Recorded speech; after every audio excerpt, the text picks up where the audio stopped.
Let's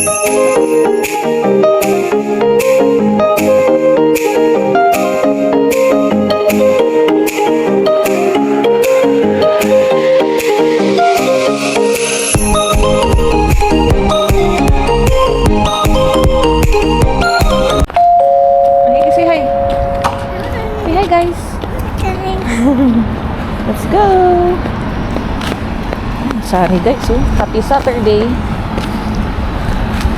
Meron kaming 10 a.m. viewing. Ayan, kasama namin si Heidi. Tulog pa naman si Riley. Come on, hold mommy's hand. Other hand. Uy, naku, ang ginaw. Buhati mo na. Carry ka na ni Daddy. Naku, nanginginig. Carry na.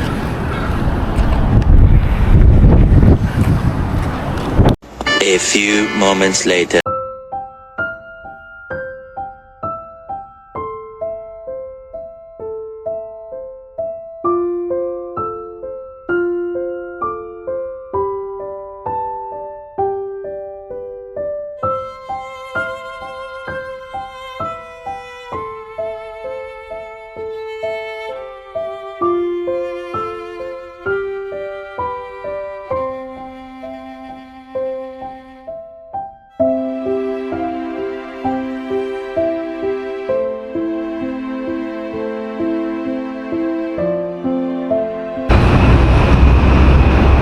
Official spring na guys. Weather namin 8 degrees. Feels like 7. Pero mahangin sa labas. Kanina kasi lumabas kami saglit. Ayun sa baba, cherry blossom na yun. Ayan, marami ng cherry blossoms ngayon. Hindi pa kami makapasyal. Timbahay muna.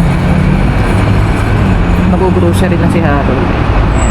Sana, pag ganitong magandang weather, medyo matraffic sa Richmond, dun sa bridge, sa Vancouver. Hopefully, wala ng traffic. Gusto iwasan ni Harold yung traffic eh. Ayan.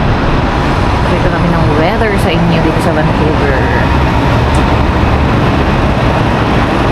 Ang daming nasa labas oh. Sana wala nang ulan.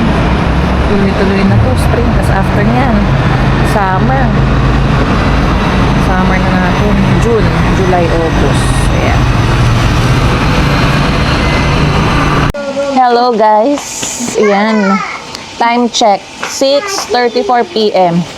Pero maliwanag pa. Ayan. Magsa-sunset bandang mga 7 p.m. pa guys. So, ayan. Enjoy na natin ang matagal ang paglubog ng araw. Kasi nga spring na. And nasa bahay lang kami. Si Harold galing na yan sa grocery. Nagluluto ngayon ng dinner. Ang dinner namin, munggo. And, ano yun ma? Daing? Daing na bangus. O, diba? Kahit hindi Friday. Nagmumunggo kami. Ayun na nga. Hindi kami makalabas ng bahay. Pero okay lang yun. Hailey, come here. Ay, dala mo naman yung And napansin ni Harold sa grocery kanina, guys. Wala masyadong tao sa Costco. Wala din masyadong tao daw sa 88 supermarket.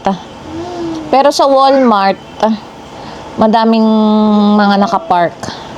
So, isip-isip namin, siguro apektado na rin sila sa pagtaas ng gas.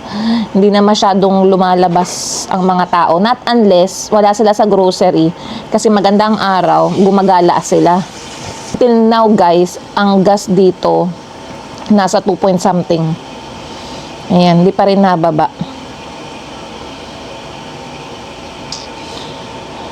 Ay, nako. Sabado na naman. March 21 man, no? Yeah, March 21. Yung mga cherry blossom dito sa paligid, guys, ayan, no? Nagsibol na sila. Marami na naman ang mga turista na pupunta doon sa mga location na may cherry blossom at magpipicture-picture. Baka tayo next week man, no? Tingnan natin kung maganda pa rin ang weather. Pero kanina kasi nakita ko yung forecast. Uulan. Simula bukas yata or Monday, yun ang forecast. Di ba, Han? Nakita mo yung forecast ng weather? Uulan. Oo, This week. Yan, hindi daw nag-car wash si Harold. Share. Yan. Dinadaig pa tayo ng weather ng Calgary, Han. Kasi sila 2 digits na. Dito rin naman eh. Hindi, 10 degrees kanina sa tabagay. Nag 10 degrees. Nung loba si Harold bandang mga 3 p.m. Share, Daddy. Nag 10 degrees na kami. Pero kanina umaga kasi 7 or 8 degrees lang tapos windy. Kaya yun. May advantage din tong guys na hindi ako masyado lumalabas or hindi ako nag-aayang gumala kami sa mall ng weekends dahil nga syempre nagpapagaling pa ako. And syempre may newborn. Hindi pwede masyadong ma-expose pa muna si Riley kasi wala pang vaccine. Yan. I-schedule ko pala yung 2 months vaccine niya sa community health center. Tapos next week ulit sa Thursday, balik kami sa family doctor. I-check ulit si Riley. And then after 1 month, meron ulit sa family doctor. Ayan. Ang dami ko ibubuk na appointments kay Riley. Ayan. And tulog ngayon si Riley. Kanina nagising siya bandang mga 5. Ayan. Tapos napatulog ko ulit. Kagabi, puyat.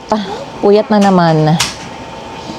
Yung aking night duty na ka-ship, tinulugan din kami oh. Hindi kinaya yung mga 1 a.m. to 3 a.m. eh. Nung umiyak si Riley bandang 4 a.m., ako na yung gumising. Tapos gising kami hanggang alas 6 ng umaga. Nag-alarm ako ng 9 a.m. Di unti lang yung tulog ko, putol-putol pa guys. Pero ganun talaga, magbabago din naman yung tulog yun kapag medyo lumalaki na si Riley. Ngayon lang tong newborn stage niya yung ganyang gigising ka talaga ng ilang beses sa madaling araw. So, ayun. Hawak ko tong camera guys kasi hindi mag-stand dito sa may couch. Mahuhulog kayo. Kaya, ayan na malapit ng parang golden hour na Kasi yung ko kita niyo yan guys.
Ayan na, ang galing sa Costco. Hoy, at McDonald's, careful! Yung french fries natin! Oh my God, sabi ko na eh. Sabi ko na, Hailey. Hurry up, hurry up. Dali, kuhanin mo. At ayun na nga guys, nahulog ang french fries. Uy, mahulog naman sa'yo yan. Mabigat yan. Yung go-go mo. Yeah. No french fries sa'yo, Hailey, here, oh. Ito yung hindi natapon eh. Oh, go to Lola. Oh, go to Lola. Share it with Lola, okay? Blow mo yan, ha? Galing ng Costco kahapon si Harold, pero bumalik ulit siya dahil dito sa akin pinabili.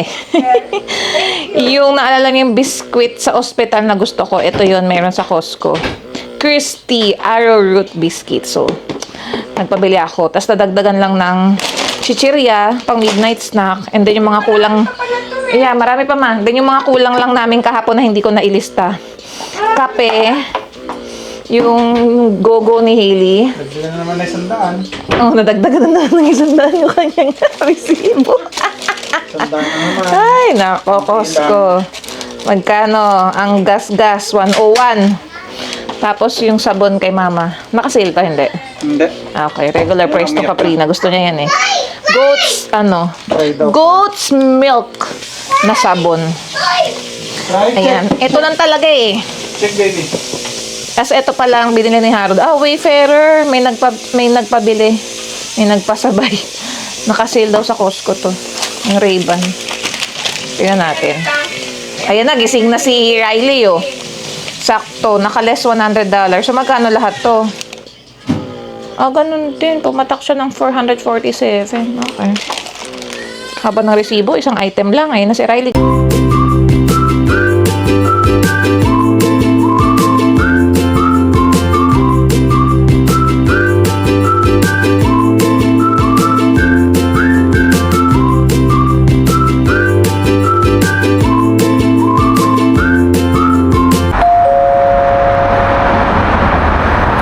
Happy Monday, guys. Ayun o. Ayun yung cherry blossom sa tapat lang namin. Ayan. Pero yung ibang cherry blossoms dito, hindi pa ganun ka full bloom. Ayan. Today is March 23. Sunny ulit kami. 8 degrees. Ayan. Araw. Hindi ako naka-jacket dito sa balcony.